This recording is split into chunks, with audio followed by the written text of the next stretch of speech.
नमस्ते दोस्तों, स्वागत है आपका इस नई कहानी में। दोस्तों, हमारी आज की कहानी है बर्फ की सिल्ली। दोस्तों, शादी की पहली रात मेरी बीवी ने मुझसे बर्फ की बड़ी सिल्ली मंगवाई थी। मैं बहुत हैरान हुआ, मगर बीवी ने शर्त रख दी थी कि जब तक बर्फ की सिल्ली पिघल ना जाए, आप कमरे में नहीं आ सकते। यूं रोजाना रात को बर्फ की सिल्ली कमरे में आते ही मेरी बीवी मुझे बाहर निकाल देती और उसके पिघलने के बाद मैं कमरे में जाता तो बीवी बहुत थकी थकी दिखाई देती। एक दिन मुझे जिज्ञासा हुई, मैंने यूं ही अंदर झांका तो आंखें फट पड़ी। फिर मैंने अपनी बीवी का घूंघट उठाकर सोने के कंगन उसके सामने कर दिए और बोला, ये कंगन तुम्हारे हुस्न के आगे कुछ भी नहीं है मानसी, मगर मेरे तोहफे को कबूल कर लो।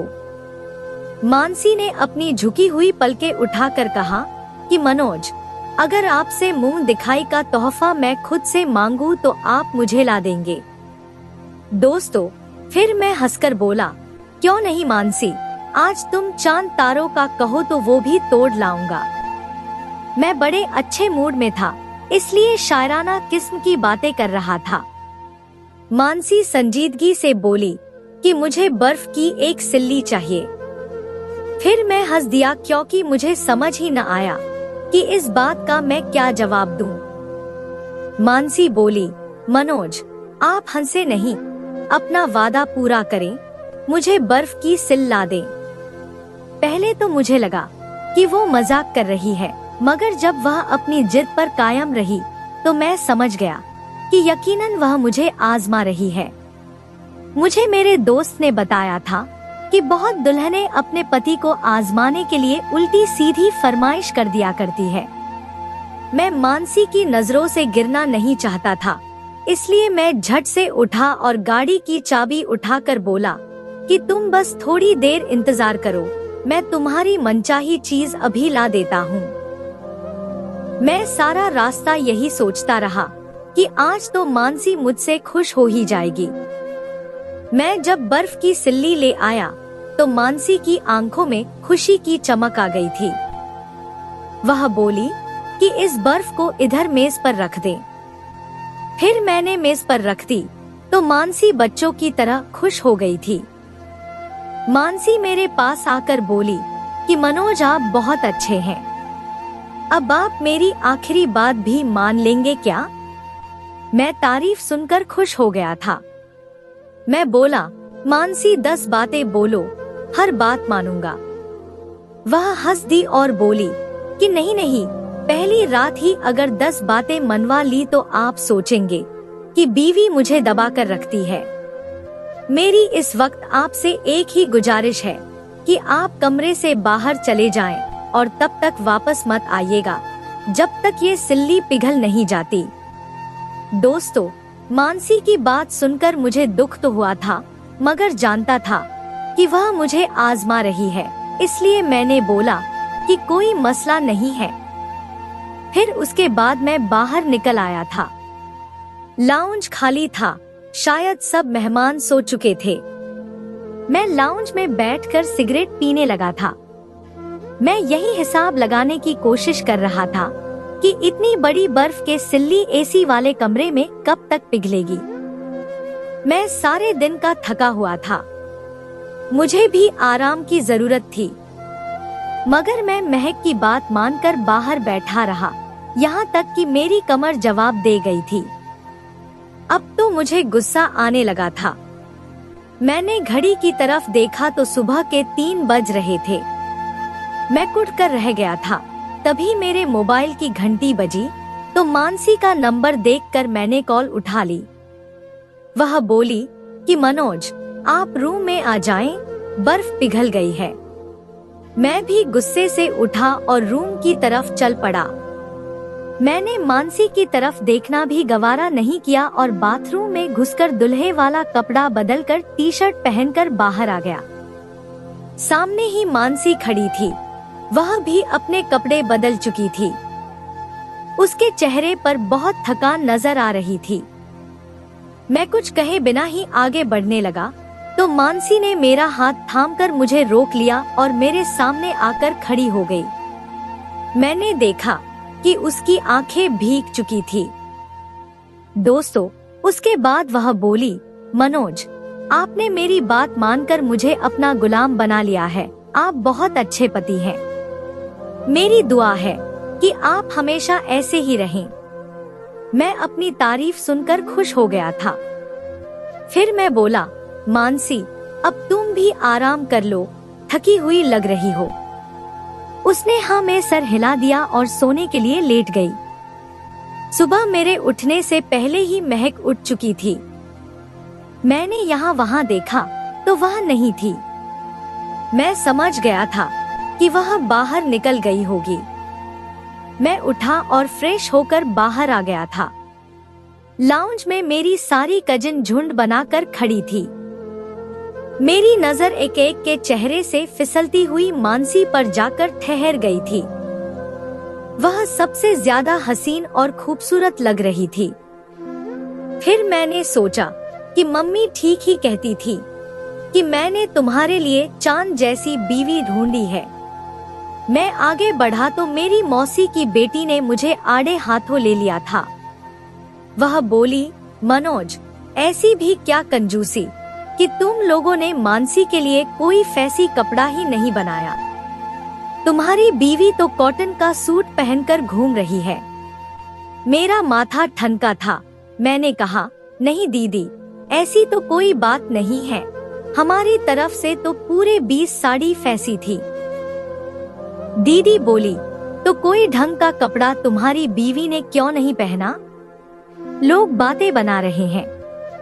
दोस्तों, मुझे मानसी की बेवकूफी पर गुस्सा आ गया था। मैं मानसी के पास गया तो वह मुझे देखकर खिलसी गई थी। बोली, मनोज, आपके लिए नाश्ता ले आऊं? मैंने कहा, मानसी, तुमने यह किस किस्म का सूट पहन रखा है? क्या तुम नहीं जानती कि नई नवेली दुल्हन बनी ठनी ही अच्छी लगती है? जाओ जाकर कपड़ा बदल कर आओ। मानसी परेशान हो गई थी। वह बोली, मनोज, यह भी तो कढ़ाई वाला सूट है, अच्छा खासा तो है, आप ऐसे क्यों कह रहे हैं? मैं गुस्से से बोला, जो मैंने कहा है उस पर अमल करो। मुझसे ज्यादा सवाल जवाब मत किया करो। मानसी की आंखें भीग गई थी। मुझे बड़ा दुख हुआ था। खैर, वह अपने कमरे में चली गई थी। जब वापस लौटी तो उसने सैफून का कामदार जोड़ा पहन लिया था। वह बड़ी प्यारी लग रही थी, मगर उसके चेहरे पर परेशानी सी नजर आ रही थी। वह बार बार कमरे में जाती और वापस लौट आती। ऐसा लगता था कि जैसे वह किसी की इंतजार में हो। दोस्तों, मैंने सब नजरअंदाज कर दिया था। फिर वह फ्रिज के पास जाकर खड़ी हो जाती और बर्फ निकालने लगती। मैं उसकी तरफ देखकर हंस दिया कि वह यह सब मुझे चिढ़ाने के लिए कर रही है। रिसेप्शन की रस्म भी हो गई थी। मैं कमरे में गया तो मुझे मानसी बड़ी परेशान लगी थी। मैंने उससे उसकी परेशानी की वजह पूछी तो वह मुंह फुलाकर बोली, आपने आज मुझ पर गुस्सा किया था। मैं हंस दिया और बोला, मानसी, तुम्हें मनाने के लिए मुझे क्या करना चाहिए? वह बोली, मुझे बर्फ की एक सिल्ली ला दे, मैं अपनी सारी नाराजगी खत्म कर दूंगी।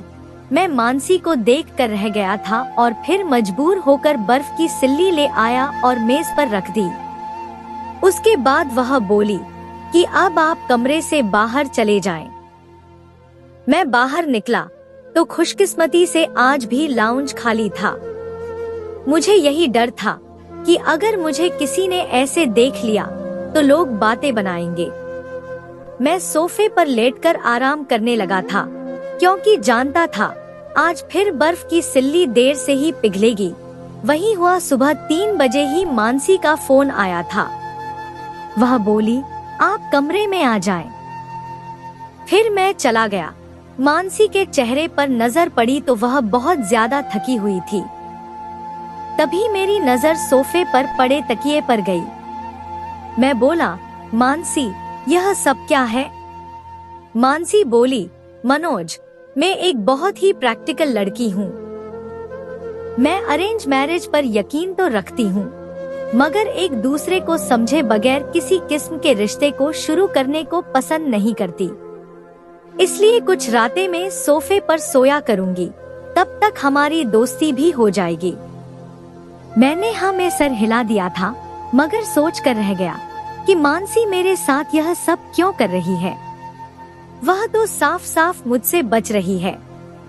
फिर मैंने कहा कि मानसी, लगता है आपकी शादी आपके घर वालों ने जबरदस्ती ही कर दी है। मुझे मालूम था कि अब वह कहेगी, नहीं मनोज, ऐसी कोई बात नहीं, मैं तो आपको चाहती हूँ। मगर मनोज, आप ठीक कह रहे हैं, मैं अभी शादी करना नहीं चाहती थी। मेरा दिल 100 टुकड़ों में बंट गया था। मैं मुंह लटकाकर सोफे पर जाकर लेटा और बोला, मानसी, तुम बेड पर लेट जाओ। दोस्तों, मैं सारी रात सो नहीं पाया था। ये सोच सोच कर ही मेरा दिमाग फटने लगा था कि मैं मानसी की जिंदगी में एक अनचाहा इंसान हूँ। मुझे जबरदस्ती उस पर थोप दिया गया है। अगले रोज सारे मेहमान अपने अपने घरों को लौट गए थे। घर में केवल 3 सदस्य ही रह गए थे, मैं, मम्मी और मानसी। घर में इस कदर उदासी रहने लगी थी कि कोई इंतहा नहीं। और फिर मेरे 1 हफ्ते की छुट्टी पूरी हो गई थी, इसलिए मैंने ऑफिस ज्वाइन कर लिया था। पहले रोज तो मेरा काम में बिल्कुल भी दिल नहीं लगा, इसलिए मैं जल्दी लौट आया था तो मम्मी को दुखी सा पाया था। वह बड़ी परेशान सी लग रही थी। मैंने कहा, मम्मी, क्या हुआ है आपको? फिर मम्मी रोने लगी और बोली कि मनोज, मानसी का कुछ पता नहीं है। वह तुम्हारे जाने के बाद घर से निकल गई थी, मगर अभी तक लौट कर नहीं आई। मोबाइल भी रूम में छोड़ गई है। मुझे अपना सर चकराता हुआ महसूस होने लगा था। दिल में यही ख्याल बार बार आ रहा था कि कहीं वह मुझे छोड़कर तो नहीं चली गई। मैंने मम्मी से मानसी के मैके में भी फोन करवाया था, मगर वह वहाँ भी नहीं गई थी। मैं अब उसे कहाँ ढूंढता। मैं चुप करके वहीं मम्मी के पास ही बैठ गया था। मैंने टीवी लगाकर खुद को सुकून करने की कोशिश की, मगर बार बार ध्यान मानसी की तरफ ही जा रहा था। 2 घंटे गुजरे तो लाउंज में कदमों की आहट होने लगी थी। मैंने सामने देखा तो मानसी खड़ी थी। मानसी के चेहरे पर कई रंग आ रहे थे और कई रंग जा रहे थे। सबसे गहरा रंग डर का था। वह बड़ी डरी सी लग रही थी। फिर चेहरे पर झूठ-मूठ की मुस्कुराहट सजाकर बोली, मनोज, आप इतनी जल्दी घर कैसे आ गए? मैं अभी थोड़ी देर पहले ही घर से निकली थी। क्यों मम्मी, आप बताएं ना मनोज को। मम्मी ने बेप्सी से मेरी तरफ देखा और बोली, मनोज, बहू आधा घंटा पहले ही गई थी। दोस्तों, फिर मैंने भी अनजान बन जाने का नाटक किया। मैं बोला, मानसी कहीं जाने से पहले मुझे फोन कर दिया करो, चाहे 10 मिनट के लिए ही क्यों न जाना हो। वह सर हिलाकर आगे बढ़ गई थी। उसके हाथ में एक थैला था। न जाने उसमें क्या था। वह लेकर कमरे में चली गई थी। उसके जाने के बाद मैंने कहा, मम्मी, मानसी यह सब क्यों कर रही है? क्या वह किसी और को पसंद करती है? मम्मी कांप गई और बोली, नहीं नहीं बेटा, ऐसी बात दिल में भी मत लाना। मानसी का किरदार बिल्कुल पवित्र है। मैं मम्मी को यह सब तो नहीं बता सकता था कि मानसी मुझे रात भर कमरे से बाहर रखती है, क्योंकि मैं ऐसा मर्द था ही नहीं। मुझे यह बिल्कुल भी पसंद नहीं था कि पति अपनी बीवी की बुराइयां करता फिरे। मैं उठकर अपने कमरे में जाने लगा तो मुझे मानसी की आवाज सुनाई दी। वह कह रही थी, आकाश, तुम्हें भगवान का वास्ता है, मेरा ये राज मनोज को मत बताना। यह बात हम दोनों के बीच में ही रहनी चाहिए। मैं तुमसे मिलने वक्त वक्त पर आती रहूंगी। मानसी की यह बातें सुनकर मेरा पूरा शरीर कांप उठा था। उसका ऐसा क्या राज था जो वह मुझसे छिपाना चाह रही थी और फिर आकाश कौन था, उससे मिलने क्यों जाती थी? क्या मानसी के इस बेगाने रवैये के पीछे आकाश ही है? क्या वह आकाश की वजह से मुझे कबूल नहीं कर पा रही? तरह तरह के सवाल मेरे दिल में उठ रहे थे। मैं कमरे का दरवाजा नॉक करके अंदर दाखिल हो गया और मानसी खुद को सुकून करने के लिए लंबी लंबी सांस ले रही थी। दिखावे के लिए वह मुस्कुरा रही थी। मैंने कहा, मानसी, तुम्हें नहीं लगता कि हमें हनीमून पर जाना चाहिए? दोस्तों फिर जल्दी से बोली, नहीं, बिल्कुल भी नहीं। पहले हमें एक दूसरे को समझ लेना चाहिए। मैंने कहा, मानसी, हम कब एक दूसरे को समझेंगे? सुबह मैं ऑफिस में होता हूँ, रात भर तुम मुझे रूम से बाहर बिठाए रखती हो। मुझे तो लगने लगा है मैंने शादी नहीं की, बल्कि कोई जुर्म कर दिया है जिसकी मुझे सजा मिल रही है। मैं इतना कहकर दरवाजा मारकर बाहर निकल गया था। मैंने मानसी की जो बातें सुनी थी वह मुझे अंदर ही अंदर से खाए जा रही थी। मैं बिना मकसद सड़कों पर गाड़ी दौड़ाता रहा। रात 1 बजे घर पहुंचा था। मुझे लगा था कि मानसी सो गई होगी, मगर कमरे का मंजर देखकर तो मैं हैरान रह गया था। महक फर्श पर बैठी खूब रो रही थी। उसका चेहरा नीला पड़ चुका था। मैं आगे बढ़कर बोला, क्या हुआ मानसी? वो रोते हुए बोली, बर्फ की सिल्ली ला दो। दोस्तों मैं घबरा गया कि इस वक्त मुझे बर्फ की सिल्ली कहां से मिलेगी। मैं मानसी की तसल्ली के लिए घर से तो निकल गया, मगर मुझे कहीं भी बर्फ वाला नजर नहीं आ रहा था। मैं यूं ही वक्त गुजारने के लिए इधर उधर आ जा रहा था, जब मुझे अचानक से एक आदमी नजर आया। उसके पास बर्फ की सिल्ली थी। मैं जल्दी से गाड़ी से उतरा और बोला, यह बर्फ बेचोगे? वह बोला, आधी कीमत में ले लो। मैं उस आदमी की मजबूरी समझ चुका था। शायद वह रात के इस पहर तक इसीलिए बैठा था क्योंकि उसकी बर्फ नहीं बिकी थी। मैंने उसे दुगनी कीमत थमाई और बर्फ लेकर घर पहुंच गया।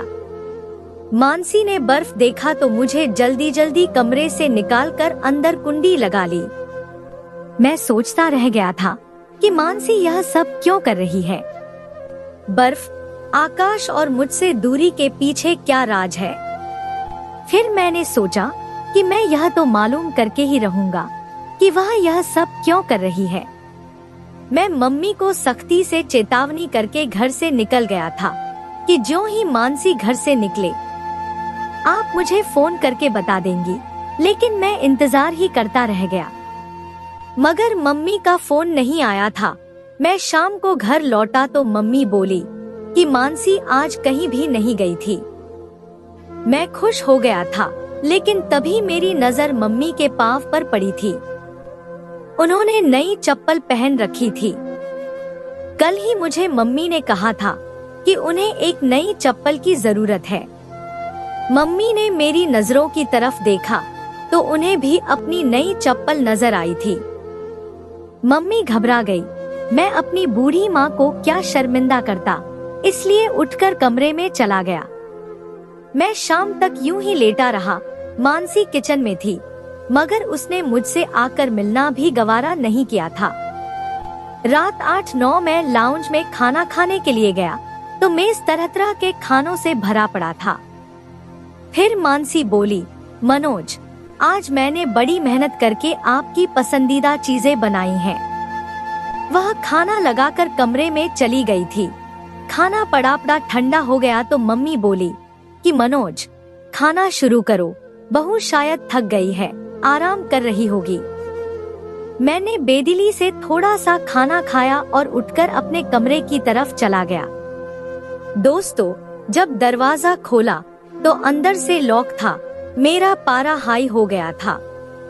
मैंने जोर जोर से दरवाजा खटखटाया, मगर फिर भी मानसी ने 20 मिनट बाद ही कमरा खोला था। मैं गुस्से से बोला, फिर मानसी, क्या खूब इत्तेफाक है। मैं रूम में होता हूँ तो तुम बाहर होती हो, मैं बाहर जाता हूँ तो तुम रूम में आ जाती हो। यह किस किस्म का खेल तुमने रचा रखा है? तुम सच बता क्यों नहीं देती? अगर तलाक चाहिए तो भी बता दो, मैं उफ भी नहीं करूँगा और तलाक दे दूंगा। मुझे वैसे भी इस शादी ने टेंशन के सिवा कुछ नहीं दिया है। मानसी एकदम मेरे कदमों में गिर गई और खूब रोने लगी। वह बोली, मनोज, मुझ पर इतना बड़ा जुल्म मत कीजिएगा, मुझे तलाक मत दीजिएगा। मैं आपकी बगैर नहीं रह सकती। मैं एकदम ही पीछे हटा और बोला कि मुझे तो यह लगता है तुम मेरे साथ नहीं रह सकती। इतना कहकर मैं बाहर निकल गया। मैं लॉन में बैठा कुड़ता जा रहा था। फिर एकदम ही मेरे दिमाग में ख्याल आया। मैंने सोचा कि और कब तक मैं यूं ही जलता रहूंगा। आज तो मैं हर हाल में मानसी का राज मालूम करके ही रहूंगा। दोस्तों, फिर मैंने खुद को नॉर्मल किया और कमरे में चला गया। मानसी अभी तक बैठी रो रही थी। मैंने कहा, मानसी, मैं माफी मांगता हूँ, अब तो रोना छोड़ दो। फिर मानसी एकदम ही खुश हो गई थी। वह मेरी तरफ बेयकीनी से देखकर बोली, क्या आप मुझसे नाराज नहीं हैं? मैंने नहीं में सर हिला दिया और फिर बोला, मानसी, आज हम बाहर सैर के लिए चलते हैं, खाना भी बाहर ही खाएंगे। क्या ख्याल है? मानसी परेशान हो गई थी।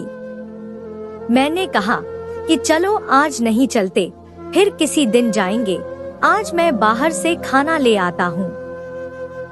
मानसी खुश हो गई थी। फिर हम तीनों ने खुशहाल माहौल में खाना खाया था। फिर रात हुई तो मैं कमरे में गया तो मानसी यहाँ वहाँ टहल रही थी। ऐसा लगता था कि जैसे वह कुछ कहना चाहती हो, मगर मेरे डर की वजह से खामोश हो।